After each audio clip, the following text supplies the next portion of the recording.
Meu irmão, minha irmã, bom dia do Senhor, paz e bem. Segunda-feira é o nosso encontro de início de semana para já nos prepararmos para o domingo seguinte.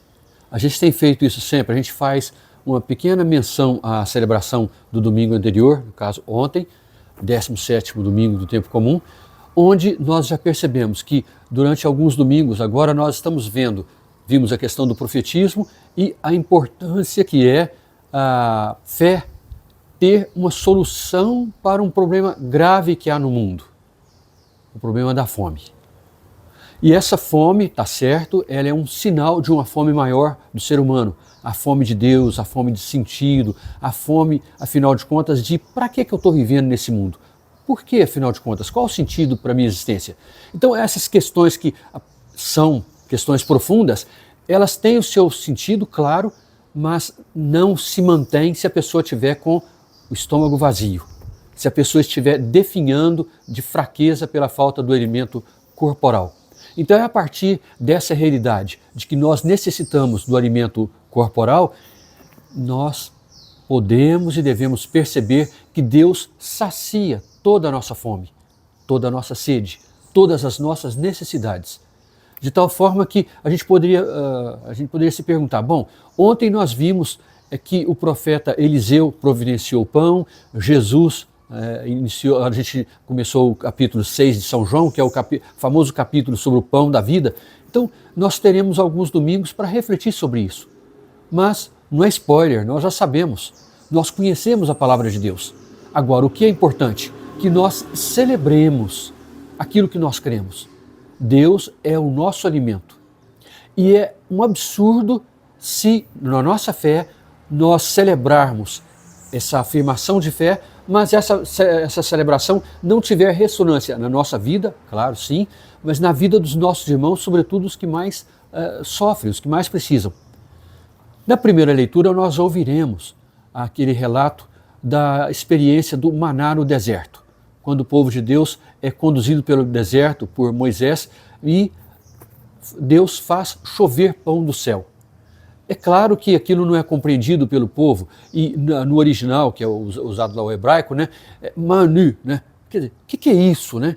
Era um pão desconhecido.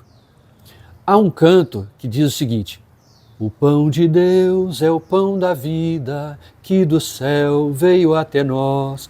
Ó Senhor, nós vos pedimos, dá-nos sempre desse pão. Ó Senhor, nós vos pedimos, dá-nos sempre desse pão. Então, é claro que não dá para a gente celebrar a fé senão reconhecendo que Deus é aquele que nos dá o pão da vida, o pão que vem do céu.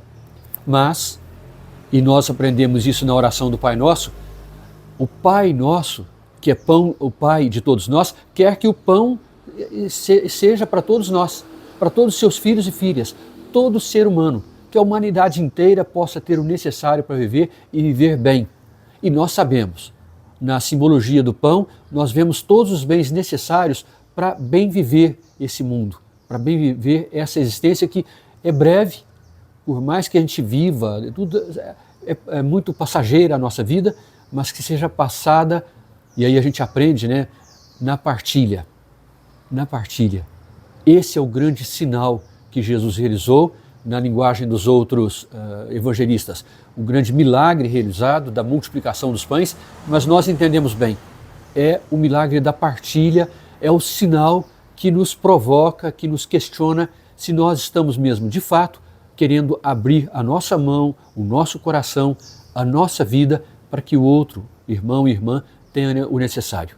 E aquela oração tão bonita que nós fazemos: Senhor, dai pão a quem tem fome, e fome de justiça a quem tem pão. Tenhamos essa fome.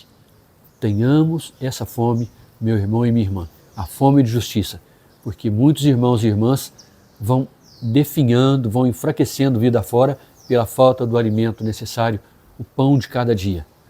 Deixo um abraço, os textos que nós vamos ouvir são muito bonitos. Aqui embaixo sempre deixo um texto que faz uma reflexão sobre cada uma das leituras que serão proclamadas. Aí você pode, pessoalmente, mas se puder, com a sua equipe de celebração, tanto melhor, faça essa experiência. Se você não conhece o canal, no final a gente sempre esquece de pedir, né? Se inscreva, compartilhe para outras pessoas, principalmente irmãos e irmãs que participam da comunidade, às vezes fazem leitura, são salmistas, enfim, da equipe de leitura, de cantos e tudo, né? Tá bom? Deixa um abraço carinhoso. Boa semana, paz e bem.